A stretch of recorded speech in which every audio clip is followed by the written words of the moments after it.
जिया क्विंगवान ने अपने होंठ भींचे और सिर हिलाया। ये सच है। हालांकि पूरा स्कूल जानता था कि जियान यी ने पहले क्या किया था। शुरुआत से ही स्कूल में उसकी प्रतिष्ठा अच्छी नहीं है। सभी ने एक दूसरे की ओर देखा और जो हुआ उसके बारे में सोचकर आहें भरने से खुद को नहीं रोक सके। उस घटना के कारण लिन यी को बहुत परेशानी हुई, जिससे उन्हें लंबे समय तक बदमाश के नाम से जाना जाता रहा। हालांकि हाई स्कूल के छात्र भुलक्कड़ थे। स्कूल में गपशप इतनी तेजी से बदली कि अधिकांश लोग कुछ महीनों के बाद इसके बारे में भूल गए। बहन जीओए। जब वे बातें कर रहे थे, जी हॉक्सू अचानक एक प्लेट के साथ जियान ए के पीछे दिखाई दिया। जी हॉक्सू को देखकर जियान ए को खुशी हुई। हॉक्स्यू। जैसे ही वह बोली, जियान ए गुआन ताओ के करीब चली गई और जी हॉक्सू के लिए जगह बनाए। आओ और यहाँ बैठो। दोपहर के समय कैफेटेरिया में बहुत सारे लोग होते हैं। सीट ढूंढना आसान नहीं है। जी हॉक्स्यू ने संकोच नहीं किया और बैठ गए। वह सिर हिलाकर जियान ए के दोस्तों का विनम्रता से स्वागत करना नहीं भूली। नमस्कार वरिष्ठ जन। जी हॉक्स्यू ने आज एरजोंग की स्कूल यूनिफॉर्म पहनी हुई थी और उसके सिर पर मौजूद गंदी चोटी स्वाभाविक रूप से हटा दी गई थी। वह बहुत शांत और आज्ञाकारी लग रही थी। अब चूंकि वह इतनी विनम्र थी, इससे तुरंत ही उन पर उसके बारे में बेहतर प्रभाव पड़ा। जियान ए उनसे जी हॉक्स्यू का परिचय कराना नहीं भूले। यह मेरी छोटी बहन है। उसका नाम हॉक्स्यू है। वह भी 1 साल की है। जब अन्य लोगों ने ये सुना, तो वे सभी अभिवादन के रूप में जी हॉक्स्यू की ओर देखकर मुस्कुराए। जियान ए ने जी हॉक्सू की ओर देखा और पूछा, ये कैसा है हॉक्सू? क्या आप चीन के हाई स्कूलों के आदी हैं? जी हॉक्स्यू ने एक बार जियान ए को बताया था कि वह जूनियर हाई में पिछले 3 वर्षों से ऑस्ट्रेलिया में थी। विदेशी स्कूल अभी भी चीन से बहुत अलग थे, जैसा कि अपेक्षित था। जी हॉक्स्यू ने भौहें चढ़ा लीं और अपना सिर हिलाया। मुझे इसकी आदत नहीं है, लेकिन ये केवल पहला दिन है। मैं इसे धीरे धीरे लूंगा, ताकि अंततः मुझे इसकी आदत हो जाए। जियान ए ने सिर हिलाया और पूछा, क्या आप पहले से ही कक्षाओं में विभाजित थे? आप किस कक्षा में हैं? जी हॉक्स्यू ने कहा, ये कक्षा अभी अस्थायी है। हमें कल परीक्षा देनी है और फिर हमारे परिणामों के अनुसार कक्षाओं में विभाजित किया जाएगा। जैसे ही वह बोली, जी हॉक्स्यू ने कठोर अभिव्यक्ति प्रकट की। विदेश में शिक्षण मॉडल चीन से अलग है। सीखा गया ज्ञान भी अलग है। मुझे लगता है कि इस बार मैं खतरे में हूँ। बस अपना सर्वश्रेष्ठ करो। जियान ए ने अपना हाथ उठाया और धीरे से जी हॉक्सू के सिर को छुआ, मानो उसे प्रोत्साहित कर रहा हो।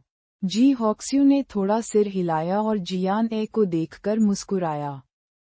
दूसरी ओर, जियान येचेन सिर नीचे करके खाना खा रहा था। भले ही वह लड़कियों की निगाहों को अपनी ओर महसूस कर पाता, फिर भी वह भावशून्य रहता, जैसे कि उसने उन्हें देखा ही न हो। ली युनमेई ने जियान येचेन को देखा और जियान यी से कहा, यी, एरजों की इन लड़कियों को देखो। उनकी नज़र येचेन पर है। जियान यी निराशापूर्वक मुस्कुराया और आत्मसंतुष्टता से कहा, बेशक। जब येचेन जूनियर हाई में था तो वह अपने स्कूल का सबसे सुंदर लड़का था। जियान यी जैसी लड़की, जिसे ध्यान आकर्षित करना पसंद है, स्वाभाविक रूप से ध्यान का केंद्र बनने का कोई मौका नहीं जाने देगी। अब वह उसे भाई स्कूल में लोकप्रियता का नया राजा था। उसकी बहन के रूप में वह सम्मानित महसूस करती थी। उसके आसपास होने का मतलब था कि उसे भी ध्यान मिला था। जियान येचेन जो खा रहा था, ये सुनकर ठंडा हो गया। उसने अपने सामने 2 लोगों की ओर देखा और तिरस्कारपूर्वक कहा, मुझे उम्मीद नहीं थी कि आप हाई स्कूल के लोग इतने बचकाने होंगे। जियान येचेन को बंदर की तरह देखा जाना पसंद नहीं था। स्कूल प्रेमी की उपाधि तो दूर की बात है। जूनियर हाई स्कूल के तीसरे वर्ष में स्कूल की लड़कियों द्वारा उसे बेवजह स्कूल का सबसे सुंदर लड़का कहा जाता था। अप्रत्याशित रूप से हाई स्कूल में वह अभी भी नया स्कूल प्रेमी होने के भाग्य से बच नहीं सका। जियान येचेन की नज़र में ये बातें बेहद बचकानी थीं। वह इन लोगों को बिल्कुल भी नहीं जानता था और ये लोग उसके जैसे असंबंधित व्यक्ति पर अपना समय और ऊर्जा बर्बाद कर रहे थे। मूर्ख। जियान यी और ली युनमेई ने अपने होंठ भींचे और एक दूसरे को देखकर मुस्कुराए। जियान यी अपने भाई को बहुत अच्छी तरह से जानती थी। वह जानती थी कि उसके भाई को ऐसी सती बातें पसंद नहीं हैं। उनके शब्दों में वे कुपोषित थे। उनका विशिष्ट वाक्य, लड़कियां परेशानी होती हैं, भी जूनियर हाई स्कूल में लड़कियों के प्रति आकर्षित होने के कारण पैदा हुई। परेशानियों के कारण पैदा हुआ था। ये चेन, लोगों के पास आंखें और मुंह होते हैं। आप स्वाभाविक रूप से यह नियंत्रित नहीं कर सकते कि दूसरे क्या करना चाहते हैं। इसलिए शांत रहें। हमारे येचेन को इतना अच्छा दिखने के लिए किसने कहा? जियान यी ने जियान येचेन की ओर देखते हुए कहा। ली युनमेई ने बगल में सिर हिलाया। यह सही है, येचेन। कई लड़के ईर्ष्यालु होते हैं। चाहकर भी उन्हें यह इलाज नहीं मिल पाता। जब जियान येचेन ने ये सुना तो उसने तिरस्कारपूर्वक कहा। स्पष्ट था कि उसे इस ईर्ष्या की कोई परवाह नहीं थी। हालांकि चीजें अक्सर उनकी इच्छा के विरुद्ध होती थीं। मूल रूप से वह वर्ष एक समूह में केवल सबसे सुंदर लड़का था। दोपहर के भोजन के दौरान कैफेटेरिया में जियान येचेन की उपस्थिति के बाद पूरे स्कूल को पता चला कि वर्ष एक में एक नया स्कूल प्रेमी दिखाई दिया था। वह बेहद खूबसूरत था और उसका चेहरा मस्त हिमशैल जैसा था। जियान येचेन का नाम आखिरकार जियान ए के कानों तक पहुंच गया। तो उसका नाम जियान येचेन था। दोपहर में बइयुन शहर में तापमान गिर गया। आसमान से काले बादल घिर आए और ऐसा लग रहा था जैसे बारिश होने वाली है। जियान ए इर्जोंग के बाहर खड़ा था और उसने जियान यू को बुलाया। भाई, गाड़ी चलाओ और मुझे ले आओ। मुझे लगता है कि बारिश होने वाली है। ठीक है। बस स्टॉप पर मेरा इंतजार करो। ठीक है। अगर मेरे फोन की बैटरी खत्म हो जाए तो मुझे बस स्टॉप पर ले जाना। फोन काटने के बाद बैटरी कम होने के कारण उसने अपना फोन बंद कर दिया। Beep beep. जियान ए बस स्टॉप की ओर चलने ही वाली थी कि तभी उसके पीछे एक हॉर्न बजा। वह सहजता से मुड़ी और उसने अपने पीछे एक नीलमणि नीली स्पोर्ट्स कार देखी। विंडशील्ड के पीछे जी हाओयू उसे देखकर मुस्कुरा रही थी। जियान ए कांप उठी जैसे उसने कोई भूत देखा हो और भाग गई। कार में जी हाओयू का सुंदर चेहरा ये देखकर काला पड़ गया। उसने एक्सीलेटर पर कदम रखा और उसका पीछा किया। उसके पैरों का चार पहियों से कोई मुकाबला नहीं था। जियान ए सड़क के किनारे खड़ा था और उसने जी हाओयू को देखा, जो अपना सिर बाहर देखने के लिए थोड़ा झुक गया था। कार। उसने अप्रसन्नता से पूछा, तुम मेरा पीछा क्यों कर रहे हो? जी हाओयू ने भी गुस्से भरे भाव से जियान ए की ओर देखा। क्यों भाग रहे हो? जियान ने, मैं, यह सही है वह क्यों भाग रही थी? दिन का उजाला था और आसपास स्कूल के छात्र थे। क्या उसे डर था कि वह एक नागरिक लड़की को छीन लेगा? हालांकि अभी वह सहज रूप से भाग गई। यह देखकर जी हाओयू ने सामने की यात्री सीट का दरवाजा धक्का देकर खोला और जियान ए से कहा, अंदर जाओ। जियान ए ने एक कदम पीछे लिया और जी हाओयू को सावधानी से देखा। मेरा भाई मुझे बाद में लेने के लिए गाड़ी चला रहा है। इसके अलावा आप हॉक्स्यू को लेने आए होंगे क्योंकि बारिश होने वाली है। ठीक है, मैं तुम्हें लेने के लिए यहाँ हूँ। कार में बैठो, जी हाओयू ने गंभीरता से कहा। धत तेरी की। जियान ए ने प्रश्नवाचक भाव से जी हाओयू की भौहों को देखा। जी हाओयू को उसकी नज़र में बेवजह दोषी महसूस हुआ क्योंकि वह वास्तव में हाओजू को लेने के लिए यहाँ आया था। हालांकि जब उसने जियान ए को देखा तो उसके मन में एकमात्र विचार ये था कि जियान ए को कार में बैठने दिया जाए। उसे कार में क्यों बैठना चाहिए, जी हाओयू को भी नहीं पता था। संक्षेप में, उसे पहले कार में बैठना चाहिए। उनकी आंखें मिलीं। थोड़ी देर के बाद जी हाओयू धीरे से आहें भरने के अलावा कुछ नहीं कर सके। उन्होंने जियान ए की ओर देखा और कहा, यदि आप अंदर नहीं जा रहे हैं तो मैं कार से बाहर निकल जाऊंगा। नहीं, जियान ए ने जल्दी से अपना हाथ उठाया और भीड़ की ओर देखा। कई लोग पहले से ही उसे उत्सुकता से देख रहे थे। चालू पिछली बार स्कूल में जी हाओयू की अचानक उपस्थिति के कारण हुए हंगामे के बारे में सोचते हुए जियान ए को लगा कि उसके लिए कार में बैठना बेहतर होगा। अगले सेकंड में जियान ए अनिच्छा से कार में चढ़ गया और दरवाजा बंद कर दिया।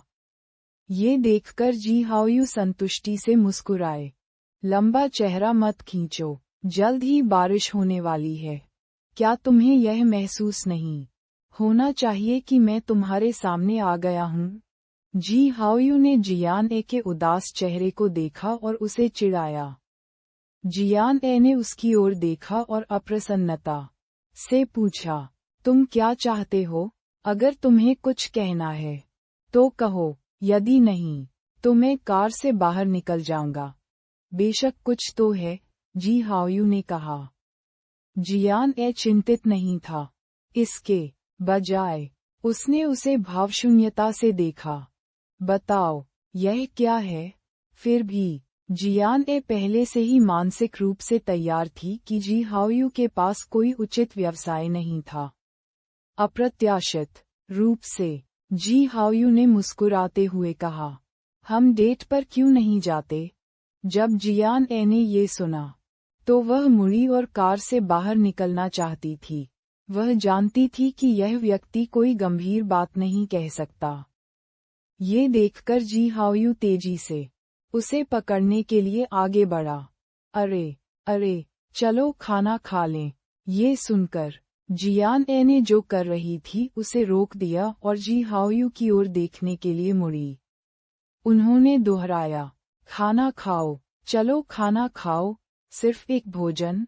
जियान ए शांत हो गया और उसने जी हाओयू को संदेह की दृष्टि से देखा। जी हाओयू ने सिर हिलाया। बस एक भोजन। उसे डेटिंग का अनुभव नहीं था, इसलिए वह सबसे पहले सबसे बुनियादी चीजों से शुरुआत करता था। चाहे कुछ भी हो, उसे ये भोजन पहले मिलना था। जियान ए ने सोचा कि साउथ सिटी लौटने पर वह अकेले एक रेस्तरां में जाएगी। अब जब जी हाओयू उसे भोजन कराना चाहती थी तो उसने सोचा कि वह जाएगी। मुख्य बात ये थी कि वह अब पीछे नहीं हट सकती थी।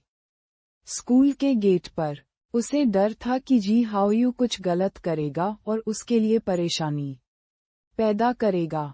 ठीक है, जियान ए ने उत्तर दिया, लेकिन वह अनिच्छुक लग रही थी। जी हाओयू को कोई परवाह नहीं थी। उसने तुरंत अपने होंठ ऊपर उठाए और कार स्टार्ट कर दी। ये देखकर जियान ए ने आश्चर्य से जी हाओयू की ओर देखा।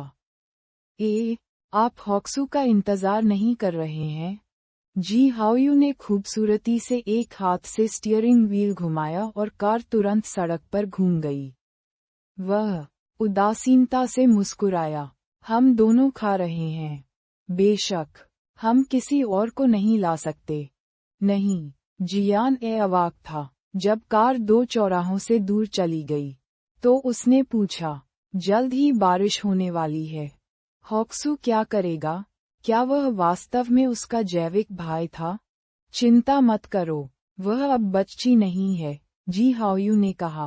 वह मदद नहीं कर सका, लेकिन जियान ए की ओर देखने लगा और कहा, यदि आपके पास हॉक्सू के बारे में चिंता करने की ऊर्जा है, तो आप इसका कुछ उपयोग क्यों नहीं करते और हमारे रिश्ते के बारे में चिंता क्यों नहीं करते? इसमें चिंता करने की क्या बात है? जियान ए ने लापरवाही से उत्तर दिया। उसने एक पल सोचा और कहा, मुझे तुमसे कोई लेना देना नहीं है। हाँ, जी हाओयू ने फुसफुसाया और धीरे से आह भरी। ठीक है, पकी हुई बत्तख जिद्दी होती है। जैसे ही उन्होंने बोलना समाप्त किया, जी हाओयू का फोन बज उठा। उसने गाड़ी धीमी की और उठा ली। ये हाओक्शू था। जी हाओयू ने सड़क के किनारे कार रोकी और फोन उठाया। हेलो।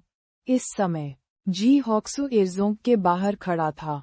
उसने अपना फोन एक हाथ में पकड़ रखा था और जी हाओयू की कार की तलाश में थी। जैसे ही कॉल कनेक्ट हुई, जी हॉक्सू ने तुरंत कहा, भाई, क्या तुमने नहीं कहा कि तुम यहाँ थे? तुम कहाँ हो? मैं आ गया हूँ और फिर चला गया। जी हाओयू ने फोन पर कहा। जी हॉक्सू स्तब्ध रह गए। फिर बाईं ओर से आपका क्या मतलब है? क्या आप मुझे लेने के लिए यहाँ नहीं हैं? ऊपर? मुझे अचानक कुछ सूझा। जी हाओसू के सवाल का सामना करते हुए जी हाओयू को थोड़ा दोषी महसूस हुआ। जल्द ही बारिश होने वाली है। मुझे क्या करना चाहिए? जी हॉक्सू ने नाखुशी से पूछा। उसका भाई आमतौर पर काफी विश्वसनीय था। आज क्या चल रहा था? जी हाओयू कुछ कहने ही वाले थे कि तभी जियान ए ने अचानक फोन छीन लिया। जियान ए ने फोन उसके कान पर लगाया और कहा, हॉक्सू। जी हॉक्सू चौंक गई, लेकिन उसने तुरंत जियान ए की आवाज पहचान ली। वह आश्चर्यचकित हुए बिना नहीं रह सकी। बहन जियो ए? हाँ। जियान ए ने धीरे से आह भरी और जी हॉक्सू से कहा, ये कैसा रहेगा? स्कूल के दाहिनी ओर बस स्टॉप पर जाएं। मेरा भाई जल्द ही वहां होगा। उससे कहें कि वह आपको घर ले जाए। जी हॉक्सू शुरू में थोड़ा नाखुश थे, लेकिन जब उसने जियान ए की बातें सुनी, तो वह तुरंत ऊर्जावान हो गई। आप चाहते हैं कि मैं भाई यू की कार ले जाऊं? हाँ, मेरे फोन की बैटरी खत्म हो गई है। मैं अब उसे कॉल नहीं कर सकता। उसे ये बताने में मेरी मदद करें कि मैं जी हाओयू के साथ बाहर गया था और उसे चिंता करने की कोई जरूरत नहीं है। जियान ए ने शांति से कहा। ठीक है, मैं समझता हूँ। बहन जियो ए, मेरे भाई के साथ डेट पर जाओ। हाँ, जियान ए ने लापरवाही से उत्तर दिया और फोन रखने के बाद ही प्रतिक्रिया व्यक्त की। तारीख? किसने कहा कि वह जी हाओयू के साथ डेट पर जा रही थी? क्या तुम मुझे मेरे पूरे नाम से नहीं बुला सकते नाम? क्या मैंने तुम्हें मुझे हाओयू कहकर बुलाने को नहीं कहा था? जी हाओयू ने गाड़ी चलाते हुए कहा। जियान ए यात्री खिड़की के सामने झुक गया और निर्दयता से कहा, मुझसे घृणा मत करो। जी हाओयू ने अपनी हंसी रोक ली। ये स्पष्ट था कि वह जियान ए को चिढ़ा रहा था। दूसरी तरफ जियान यू जल्दी से एयरजोंग के बाहर बस स्टॉप पर पहुंच गया। एक शानदार स्पोर्ट्स कार रुकी और तुरंत कई छात्रों का ध्यान आकर्षित किया। जियान यू कार में बैठा और सड़क की ओर देखा।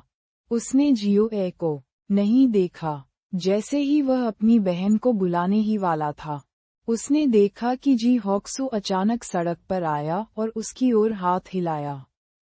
हाओक्शू। जियान यू थोड़ा स्तब्ध रह गया और जल्दी से खिड़की से नीचे लुढ़क गया। इससे पहले कि वह कुछ कह पाता, जी हॉक्सू खिड़की की ओर दौड़ा और बोला, भाई यू। बहन जियो ए चली गई। उसने मुझसे अपनी कार वापस ले जाने को कहा। वह चली गई। जियान यू थोड़ा भ्रमित था। क्या उसकी बहन ने उसे लेने के लिए नहीं कहा था? वह जल्दी क्यों चली गई? वह कहाँ गई? जियान यू ने पूछा। जी हॉक्सू रहस्यमय तरीके से मुस्कुराए। वह मेरे भाई के साथ डेट पर गई थी। हॉक्स्यू का भाई, क्या वह युवा मास्टर जी नहीं थे? जियान यू हैरान था। थोड़ी देर बाद उसकी पलकें झपकीं। युवा मास्टर जी के साथ? जी हॉक्स्यू ने सिर हिलाया। हाँ। ऐसा कब हुआ? ये बहुत अचानक था। जियान यू इस तथ्य को पचा नहीं सका। लेकिन चूंकि हॉक्स्यू ने इसे बताया था, इसलिए ये सच होना चाहिए। जियो ए और यंग मास्टर जी अजीब लग रहे थे। वे एक ही दुनिया से नहीं थे। जियान यू अभी भी थोड़ा भ्रमित था जब जी हॉक्स्यू की आवाज फिर से सुनाई दी। भाई यू, क्या आप मुझे घर ले जा सकते हैं? जियान यू तेजी से घूमा और सिर हिलाया। बेशक। अंदर आना। जी हॉक्सू बहुत खुश थे। उसने कार का दरवाजा खोला और खुशी से बैठ गई। तुम्हारा घर कहाँ है? जियान यू ने जी हॉक्स्यू की ओर देखा और धीरे से पूछा। जी हॉक्स्यू जी निवास का स्थान बताने ही वाली थी कि उसने अगले सेकंड में विषय बदल दिया।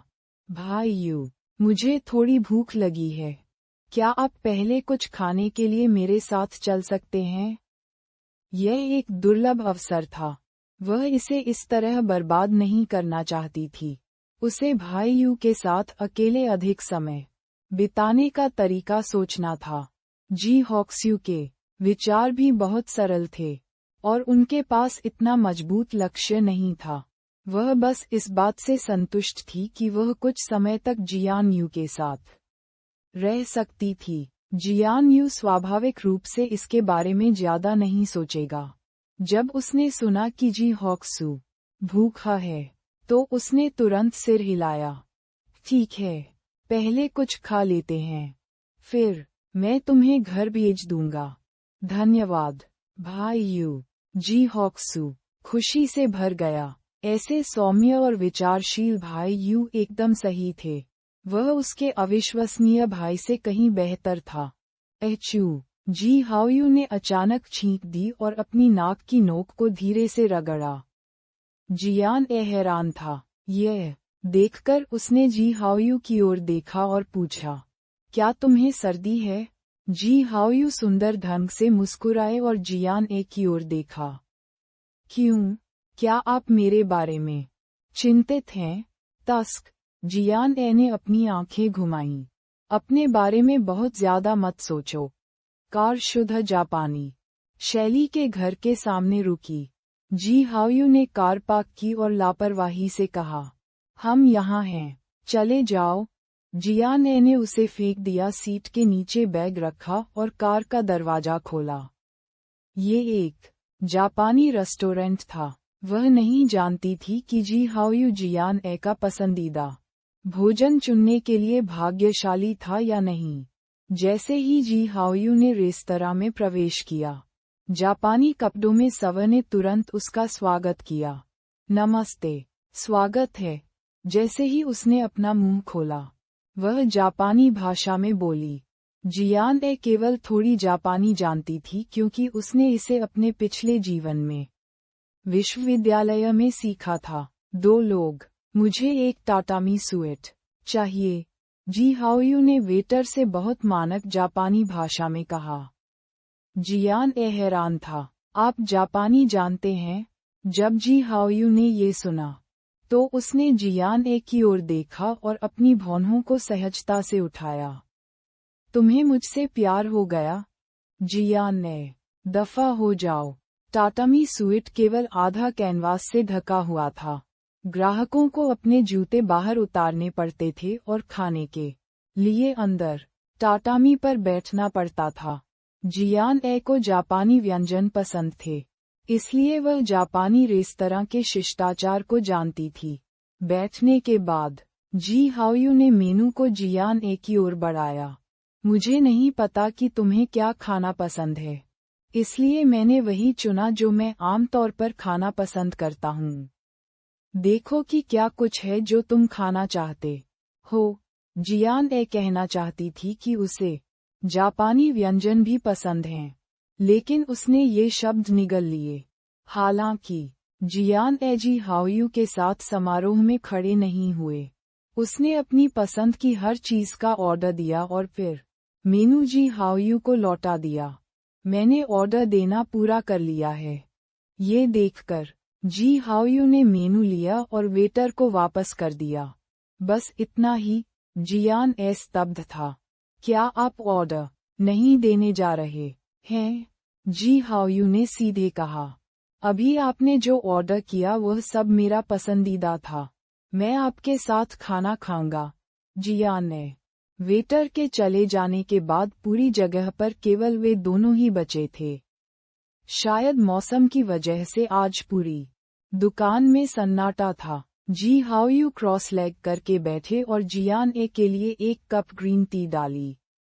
फिर उसने व्यक्तिगत रूप से उसके लिए वसाबी का मसाला बनाया। सब कुछ बहुत स्वाभाविक लग रहा था। ये देखकर जियान ने वसाबी जी हाओयू को मिलाया और शांति से कहा, मुझे इसे सीजनिंग के साथ खाना पसंद नहीं है।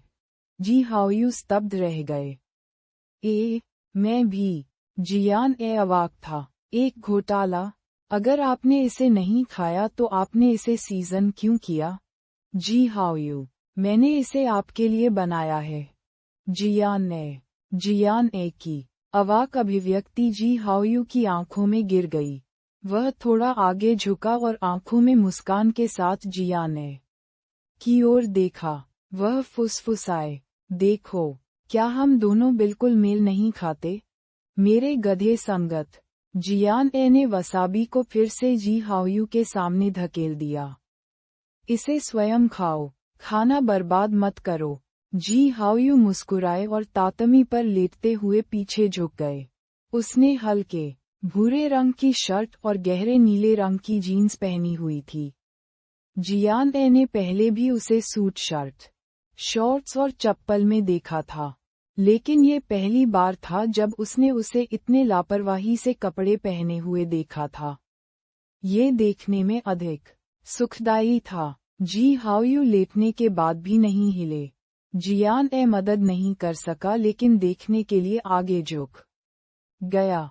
उसके हाथ उसके सिर के पीछे थे और उसकी आंखें बंद थीं। उसकी लंबी और मुड़ी हुई पलकें दो घने पंखों की तरह थीं जिनसे शांति झलक रही थी। वह असाधारण रूप से तनावमुक्त दिख रहे थे। बहुत समय बाद भी नहीं उसकी श्वास एक समान हो गई। जियान स्तब्ध था। वह सो गया। क्या मैं अच्छा दिखने वाला हूँ? जैसे ही जियान स्तब्ध रह गया, जी हाओयू की आवाज अचानक सुनाई दी। जियान चौंक गया और जल्दी से वापस बैठ गया। इस समय वेटर ने पर्दा खोला और ताज़ी साशिमी की एक बड़ी प्लेट लेकर अंदर चला गया। जी हाओयू सीधे बैठ गए और आंखों में मुस्कान के साथ जियान की ओर देखा। हालांकि उन्होंने कुछ नहीं कहा। इसके बजाय उसने लापरवाही से कहा, जल्दी खाओ। जैसे ही उन्होंने बात की, उन्होंने जियान के सामने एक ताज़ा समुद्री अर्चिन रखने की पहल की। जियान समारोह में खड़ी नहीं हुई और उसने खाने के लिए अपनी चॉपस्टिक उठा ली। वहाँ सभी प्रकार की ताज़ी सुशी, स्वादिष्ट सुशी और स्वर्गीय टेम्पुरा थे। व्यंजनों ने एक ही समय में जियान के शरीर, दिमाग और स्वाद कलियों को प्रसन्न किया। ये कहना होगा कि जी हाओयू ने जो रेस्तरां चुना, वह उस अंधेरी गली के जापानी रेस्तरां से कमतर नहीं था, जहां भाई वू भी उसे लेकर आए थे। जियान ने बैयून शहर में कई जापानी रेस्तरां आजमाए थे, लेकिन ये किसी से पीछे नहीं था। जियान की तुलना में जो दिल खोलकर खा रहा था, जी हाओयू ने बहुत कम खाया। इसके बजाय उसने जियान को ज्यादातर समय खाते हुए देखा। ये देखकर कि वह सुशी का एक पूरा टुकड़ा अपने मुंह में भर सकती थी और उसके छोटे गाल फूले हुए थे, जी हाओयू का मूड बेवजह शांत हो गया। उसकी भौंहों पर मुस्कुराहट भर गई और उसकी आंखों की अभिव्यक्ति अवचेतन रूप से कोमल हो गई। क्या ये स्वादिष्ट है? जी हाओयू ने जियान की ओर देखा और बोला। उसका स्वर अनजाने में नर्म हो गया था। जियान लापरवाह नहीं था। आखिरकार स्वादिष्ट भोजन निर्दोष था। ये सुनकर उसने सिर हिलाया। ये स्वादिष्ट है, मैं तुम्हें एक अतिरिक्त दूंगा। बिंदु। जी हाओयू की आंखों में खुशी तेज हो गई। जियान ए के लिए उसे सकारात्मक मूल्यांकन देना दुर्लभ था, और उसने तुरंत महसूस किया कि ये दिन पूरा हो गया था। तुम्हारे दिल में अभी भी कुछ बातें हैं? जी हाओयू मुस्कुराए। जियान ए ने अपनी भौहें ऊपर उठाईं। हर किसी के दिल में दूसरों को मापने के लिए एक तराजू होना चाहिए। मेरे लिए 60 अंक एक पास है, 80 अंक बकाया है, और 100 अंक एकदम सही है। उत्तम। अभी भी कोई है जो आपके दिल में पूर्णता तक पहुंच गया है? मेरा मतलब लड़कों से है। जियान ए ने भी जी हाओयू की जिज्ञासा जगाई। मेरा भाई और मेरा चचेरा भाई यहाँ परिपूर्ण है। जियान ए ने सुशी का एक और टुकड़ा अपने मुंह में भरते हुए कहा। जब जी हाओयू ने ये सुना, तो वह हंसने और अपना सिर हिलाने के अलावा कुछ नहीं कर सका। परिवार के अलावा नहीं, जियान ए ने स्पष्ट रूप से कहा। बाई झो एक बकवादी थी। सीयू अकेला था। जियुजेन। हाँ, इसकी तुलना में ची यान पूर्णता के करीब था। वह जीवन जीने के सभी प्रकार के कौशल जानता था, स्नेही और विचारशील था और अच्छी तरह से लड़ता था। वह लगभग हर चीज के लिए एक आवश्यक व्यक्ति था। मेरे बारे में क्या? जी हाओयू ने अचानक जियान ए की ओर देखा और गंभीरता से पूछा। मैं अब किस स्तर पर हूँ? आप? जियान ए ने जी हाओयू की गंभीर अभिव्यक्ति को देखा और तिरस्कारपूर्ण दृष्टि प्रकट करने से खुद को नहीं रोक सका। आप इससे बहुत दूर हैं। आप नकारात्मक 100 अंक पर हैं। मैंने अभी आपके स्कोर में 1 अंक जोड़ा है, इसलिए अब यह नकारात्मक 99 अंक है। वहाँ है, अभी भी सुधार की काफी गुंजाइश है। कड़ी मेहनत करो। युवाओं। उद्धरण चिन्ह। नकारात्मक 99 अंक। इस नंबर को सुनकर जी हाओयू को पता चल गया कि जियान ए के दिल का पैमाना विश्वसनीय नहीं है। आप मेरे प्रति पक्षपाती हो रहे हैं। मैंने आपके साथ ऐसा क्या किया कि मैंने तुरंत 100 अंक खो दिए? जी हाओयू ने अप्रसन्नतापूर्वक विरोध किया। उसके चेहरे पर असंतोष भर गया। मैं अपील करना चाहता हूँ। मैं अपील अस्वीकार करता हूँ। जियान ए ने स्पष्ट रूप से कहा। मैं स्कोर तय करूँगा। यह आपका स्कोर है। तुम एक तानाशाह हो। इसे अत्याचार माना जाता है। मैं एक सुंदर और शिष्ट घरेलू पति हूँ। पहला, मैंने कभी किसी को नहीं मारा। और दूसरा, मैंने कभी किसी को आग नहीं लगाई। मैंने नकारात्मक बिंदुओं के साथ शुरुआत क्यों की? जी हाओयू भी अब अधिक गंभीर थे। उन्होंने गंभीर भाव से जियान ए की ओर देखा। मैं फिर से अपील करूंगा। मैं इसे फिर से अस्वीकार करता हूँ। जियान ए ने जी हाओयू की ओर देखा और गंभीरता से कहा। चूंकि आपने अभी अभी कोर्ट की ओर देखा और मेरा खंडन किया, इसलिए मैं आपसे 10 अंक काट लूंगा। जी हाओयू, क्या अब वह नकारात्मक 109 का स्कोर नहीं था? आप? जी हाओयू ने जियान ए को गुस्से में हंसाया। तुम बहुत अमानवीय हो। तो आपके साथ बड़ा भोजन कराने के लिए मेरे पास एक अतिरिक्त अंक है। लेकिन अपना बचाव करने के लिए 10 अंक काट लिए गए। मुझे किसी चीज से फायदा नहीं हुआ, लेकिन मुझे आपको 9 अंक भी लौटाने होंगे। जियान ने, मैं और 10 अंक काट लूंगा। जी हाओयू, लानत है। उसके 19 अंक काट लिए गए। जियान यू ने हॉक्स्यू को बैयून स्क्वायर तक पहुंचाया। सामने की यात्री सीट पर जी हॉक्स्यू ने जियान यू को देखा, जो गाड़ी चला रहा था, एक प्यार में डूबे मूर्ख की तरह। भाई यू, जो गंभीरता से गाड़ी चला रहा था, बहुत सुंदर था। वह कई बार उस पर लगभग झपट पड़ी। मैं शुरू में तुम्हें पिज्जा खाने के लिए बाहर ले जाना चाहता था, लेकिन ये सोचकर कि तुम पहले विदेश में कैसे रहे हो, तुम उसे खाते खाते थक गए होगे।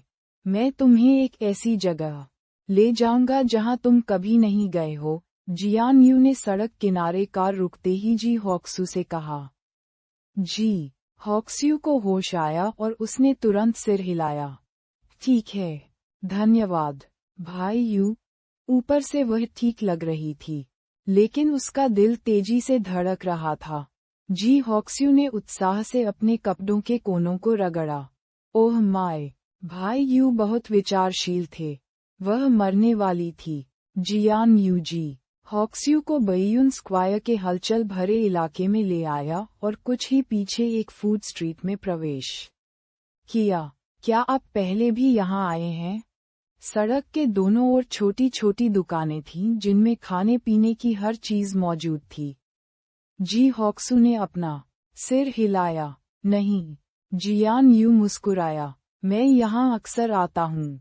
यहाँ एक छोटा सा रेस्तरां है। भाप में पकाया गया खाना स्वादिष्ट होता है, लेकिन वातावरण अच्छा नहीं हो सकता है। इस पर बुरा मत मानना। नहीं, नहीं। जी हॉक्सू ने जल्दी से अपना हाथ लहराया। चाहे भाई यू मेरे लिए खाने के लिए कुछ भी लाए, मैं खुश हूँ। छोटा रेस्तरां फूड स्ट्रीट के बीच में था। इस समय ये भोजन का समय था, इसलिए लोग छोटे रेस्तरां में आ गए। ये स्पष्ट था कि व्यवसाय अच्छा था। चूंकि वह छोटी थी, जी हॉक्सू लगभग कभी भी ऐसी फूड स्ट्रीट पर खाने के लिए नहीं आई थी। लोगों के आपस में भिड़ने और टेबलों के एक दूसरे के सामने होने के दृश्य ने उसे एक पल के लिए असहाय महसूस कराया। उसे डर था कि वह गलती से टकरा जाएगी। अगले सेकंड में जियान यू ने उसकी कलाई पकड़ ली और उसे पीछे खींच लिया। उसी समय उसकी कोमल आवाज जी हॉक्सू के सिर के ऊपर से सुनाई दी। ध्यान से। जी हॉक्सू की आंखें अचानक चौड़ी हो गईं। उसने भाई यू के हाथ की ओर देखा, जिसने उसका हाथ पकड़ रखा था। उसका सुंदर चेहरा धीरे धीरे लाल हो गया और उसका दिल तेजी से धड़कने लगा। लानत है, भाई यू उसका हाथ पकड़ रहा था। ये सब बहुत अचानक हुआ। जी हॉक्सू का दिमाग खाली था और वह स्वतंत्र रूप से सोचने की क्षमता पूरी तरह से खो चुकी थी। जियान यू ने उसकी कलाई पकड़ ली और उसे दुकान में दबा दिया। जब तक उन्होंने कुछ ऑर्डर नहीं किया और बैठने के लिए सीटें नहीं मिल गईं, तब तक उनकी तर्कसंगतता वापस नहीं आई। उसका चेहरा जल रहा था। जी हॉक्सू ने शर्म से अपना सिर नीचे कर लिया और जियान यू के चेहरे की ओर देखने की हिम्मत नहीं की। ऐसा लगता है कि जियान यू ने उसकी असामान्यता पर ध्यान दिया और शर्मिंदा होकर कहा, इस समय फूड स्ट्रीट पर अधिक लोग हैं। रेस्तरां में जगह छोटी है।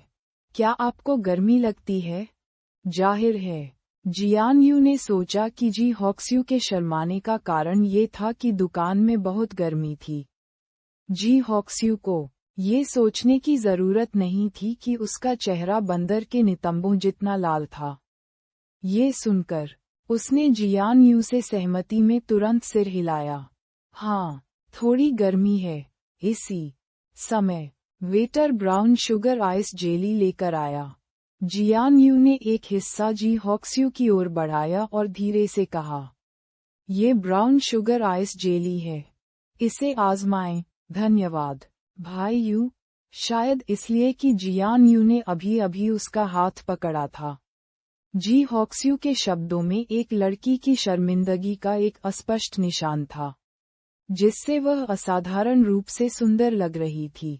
ठंडी बर्फ जेली को मीठी भूरी चीनी, नरम लाल फलियां और चिकनी भुनी हुई घास जेली के साथ मिलाया गया था। जब उसने इसे खाया, जी हॉक्सू की आंखें चमक उठीं। उसने आश्चर्य से कहा, हाँ, ये बहुत स्वादिष्ट है। जियान यू मुस्कुराने के अलावा कुछ नहीं कर सका। और खा।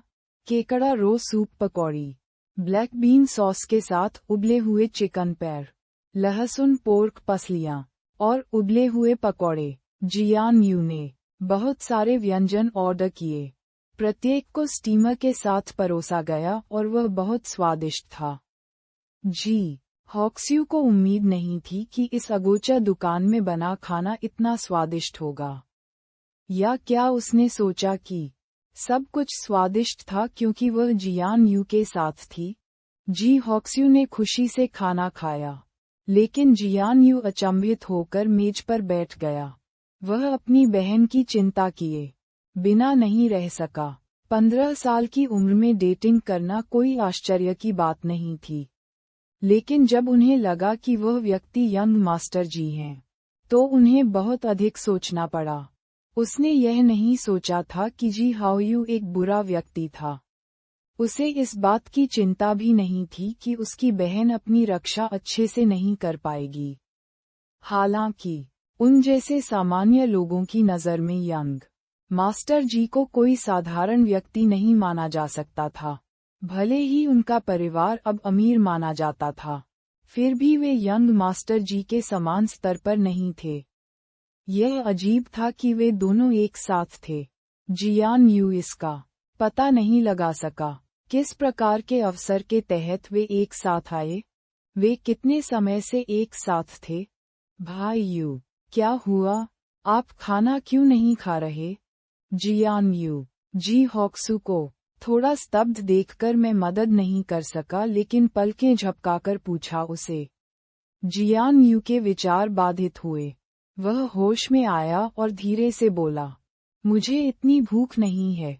भले ही तुम्हें इतनी भूख न हो, फिर भी तुम्हें कम से कम थोड़ा खाना चाहिए। मैं अकेले इतना कुछ नहीं खा सकता, जी हॉक्सू ने कहा और अपनी चॉपस्टिक से जियान यू के लिए केकड़ा रो सूप पकौड़ी उठाए। वह उसके लिए 2 सुअर की पसलियां और एक उबली हुई पकौड़ी भी ले आए। खाओ, मेरे लिए अकेले खाना बहुत उबाऊ है। ठीक है, मैं तुम्हारे साथ खाना खाऊंगा। जियान यू ने मुस्कुराते हुए सिर हिलाया और खाना शुरू कर दिया। ये देखकर जी हॉक्स्यू तेजी से मुस्कुराए।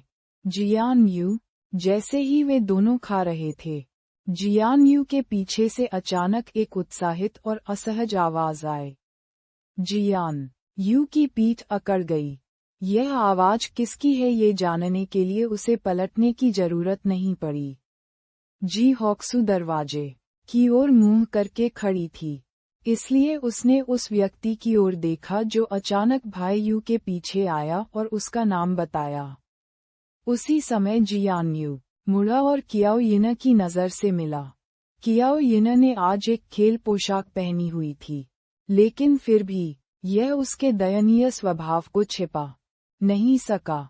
खासकर जब उसने जियान यू को देखा, तो उसकी अभिव्यक्ति 30% गलत और 70% दयनीय थी। वह एक घायल खरगोश की तरह लग रही थी। जी हॉक्सू ने अपने सामने लड़की की ओर देखा और सहज रूप से शत्रुता का एक अंश महसूस किया, लेकिन उसने इसे नहीं दिखाया। मुझे आपसे यहाँ मिलने की उम्मीद नहीं थी। कियाओ यिन मुस्कुराए, लेकिन यह एक उदास मुस्कान थी। जियान यू ने कियाओ यिन को देखा और उसकी बातें सुनी। उसका हृदय डोल उठा। वह पहले कियाओ यिन को इस दुकान पर लाया था। दुकान तो वही रही, पर लोग बदल गए। यहाँ दोनों एक दूसरे से टकरा भी गए। यह विडंबनापूर्ण लग रहा था। जियान यू ने सिर हिलाया और अपनी भावनाओं को छुपाया। उसने कियाओ यिन से शांति से कहा, मैं अपनी बहन को कुछ खाने के लिए लाया हूँ। तभी कियाओ यिन की नज़र जी हॉक्स्यू पर पड़ी।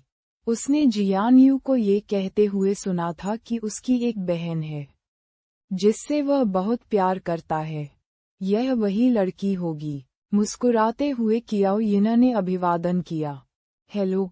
जी हॉक्स्यू सोच रही थी कि क्या उसे दूसरे पक्ष से बात करनी चाहिए, क्योंकि उसे लगा कि भाई यू पर इस लड़की की नज़र अजीब थी। उसे ये पसंद नहीं आया।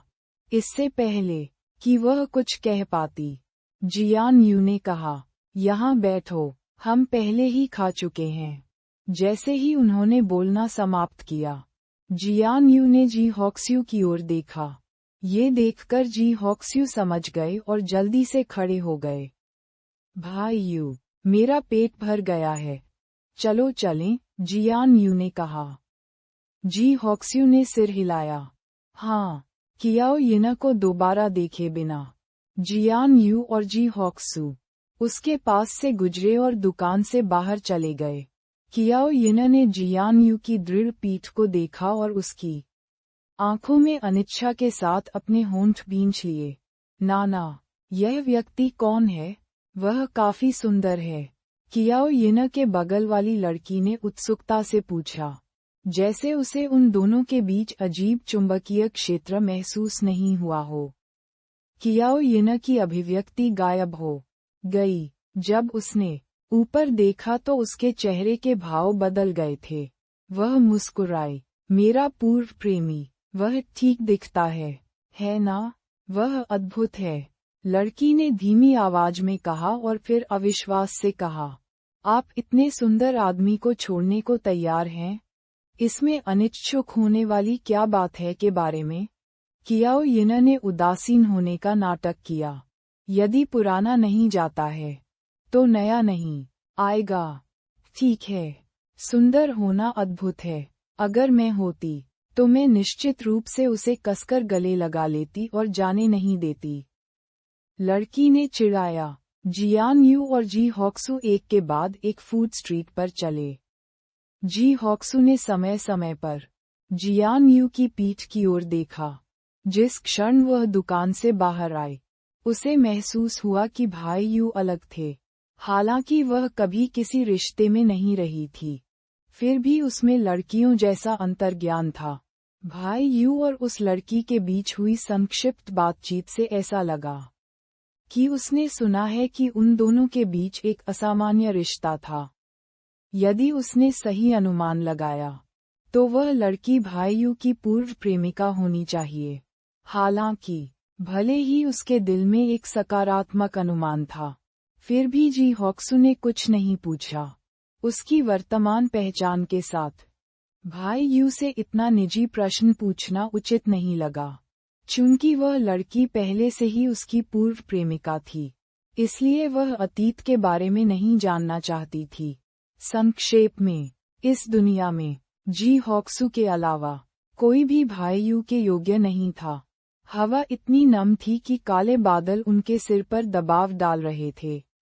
हालांकि जी हाओयू द्वारा जियान ए को वापस साउथ सिटी भेजने के बाद भी आसमान से कोई बारिश नहीं हुई। जियान ए स्वादिष्ट भोजन के प्रलोभन को बर्दाश्त नहीं कर सका। उसने गलती से इतना खा लिया कि कार से बाहर निकलने के बाद उसमें बात करने की भी ताकत नहीं बची। आंगन में जाते समय उसने अपना हाथ हिलाया, मानो जी हाओयू को अलविदा कह रही हो। जी हाओयू ने खिड़की पर हाथ रखा और जियान ए को मुस्कुराते हुए घर में प्रवेश करते देखा। तभी वह हंसा और सिर हिलाया। छोटे शरीर के कारण वह काफी कुछ खा सकती थी। जब वह घर पहुंची, तो जियान ए ने खुद को सोफे पर गिरा लिया और गहरी सांस ली। उसका पेट असहज महसूस कर रहा था, और उसे महसूस हुआ कि उसकी सांसों से भी समुद्री भोजन जैसी गंध आ रही थी। कुछ देर बाद वह सोफे पर सो गई। जब उसने अपनी आंखें खोलीं, तो जियान ए बाहर की गड़गड़ाहट से जाग गई थी।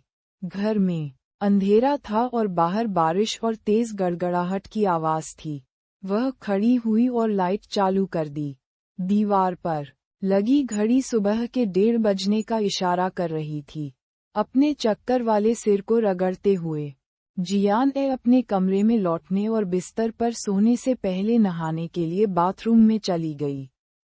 अगले दिन शहर के सभी हाई स्कूलों में प्रारंभिक परीक्षा हुई। परीक्षा के प्रश्न पत्र सिटी एजुकेशन ब्यूरो द्वारा निर्धारित किए गए थे, और शहर के सभी हाई स्कूल के छात्रों को अंतिम परिणामों में एक साथ रैंक दिया जाएगा। जियांग चुनफेन कंपनी जाने से पहले सुबह सुबह वांग जिमिन को यिघोंग ले गए। शायद इसलिए कि बारिश के बाद सड़क बहुत फिसलन भरी थी और जियांग चुनफेन ने ऊंची एड़ी पहनी हुई थी। वह कार से बाहर निकलने के बाद फिसल गई। वह अचंभित रह गई और तुरंत पीछे की ओर झुक गई। जियांग चुनफेन चिल्लाए बिना नहीं रह सका। उसने शुरू में सोचा था कि वह कंपनी की इमारत के सामने खुद को शर्मिंदा करेगी, लेकिन एक मजबूत हाथ अचानक आगे बढ़ा और उसे पकड़ लिया। जियांग चुनफेन का असंतुलित दिल अभी भी बेतहाशा धड़क रहा था। उसने महसूस किया कि उसके गुरुत्वाकर्षण का केंद्र स्थिर हो गया है और वह राहत की सांस लेने से खुद को नहीं रोक सकी। सिस्टर फेन, क्या आप ठीक हैं? उसके पीछे मुस्कुराहट के साथ एक चुंबकीय और सुखद आवाज सुनाई दी। जियांग चुनफेन को लगा कि यह आवाज जानी पहचानी है, लेकिन उसे तुरंत ये याद नहीं आया जब तक कि वह खड़ी नहीं हुई और पलटी नहीं। वह चौंक गई और घबराकर 2 कदम पीछे हट गई। उपराष्ट्रपति कियाओ, उसे पकड़ने वाला कोई और नहीं बल्कि रोज एंटरटेनमेंट का वाइस प्रेसिडेंट कियाओ युआन था। जियांग चुनफेन रोज एंटरटेनमेंट के वित्तीय प्रबंधक थे। कियाओ युआन ने काला सूट पहना हुआ था। उसकी शर्ट का कॉलर थोड़ा खुला हुआ था और उसने टाई नहीं लगा रखी थी। वह उतने गंभीर नहीं लग रहे थे। अपनी मुस्कुराती हुई फीनिक्स आकार की आंखों के साथ वह और भी अधिक आकर्षक लग रहा था। जियांग चुनफेन की प्रतिक्रिया देखकर कियाओ युआन क्रोधित होने के बजाय मुस्कुरा दी। जैसे ही उसने चिढ़ाया, उसकी आंखों में मुस्कान फैल गई। देखो तुम कितने डरे हुए हो। क्या मैं बदसूरत हूँ? जाहिर तौर पर ये शब्द एक मजाक थे। हालांकि कियाओ युआन इस साल पहले से ही 35 साल का था, लेकिन एक मध्यम आयु वर्ग के व्यक्ति का कोई निशान नहीं था। उनके चेहरे के नैन नक्श अच्छे थे और उनके छोटे बाल साफ सुथरे थे। उसकी फीनिक्स के आकार की आंखें और नाजुक नाक थी। उसकी त्वचा गोरी थी और वह प्रतिभाशाली दिखता था। सबसे महत्वपूर्ण बात यह है कि वह उत्कृष्ट, प्रतिभाशाली और कुंवारा था। कंपनी की कई अकेली महिलाओं की नज़र में वह एक आदर्श प्रेमी था। हालांकि वह ऊंचे पद पर थे। जियान यू के पदभार संभालने से पहले वह रोज एंटरटेनमेंट के नेता थे। चाहकर भी इन अकेली महिलाओं में उसका पीछा करने की हिम्मत नहीं थी। जियांग चुनफेन कियाओ युआन से लगभग 5 साल बड़ी थी और उसके पास अन्य महिलाओं की तुलना में अधिक सामाजिक अनुभव था। इसलिए वह अन्य महिलाओं की तरह कियाओ युआन से डरती नहीं थी। हालांकि उसे उम्मीद नहीं थी कि उसे पकड़ने वाला व्यक्ति उपराष्ट्रपति कियाओ था। वह थोड़ी डरी हुई थी। नहीं, अभी तो तुमने मुझे डरा दिया। जियांग चुनफेन को होश आया और वह कियाओ युआन को देखकर मुस्कुराए। कियाओ युआन ने भी जियांग चुनफेन की ओर देखा और मुस्कुराया।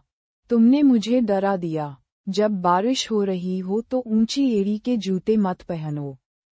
अगर मेरे पास तेज आंखें और फुर्तीले हाथ नहीं होते, तो क्या तुम्हें भारी गिरावट का सामना नहीं करना पड़ता? उद्धरण चिन्ह।